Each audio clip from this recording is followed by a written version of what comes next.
Seat साहब, बस 200 रुपए दे दीजिए। आप मेरी उजरत में से काट लीजिएगा।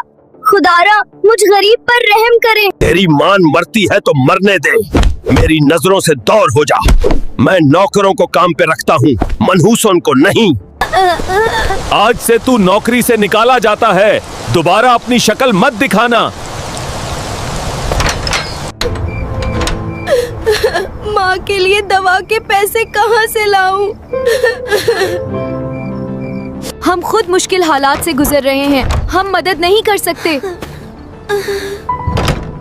अब मेरे पास सिर्फ एक ही रास्ता बचा था। वक्त बहुत कम था।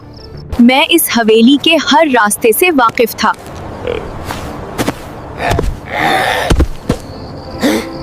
मैं पिछले 4 महीनों से यहाँ काम कर रहा था।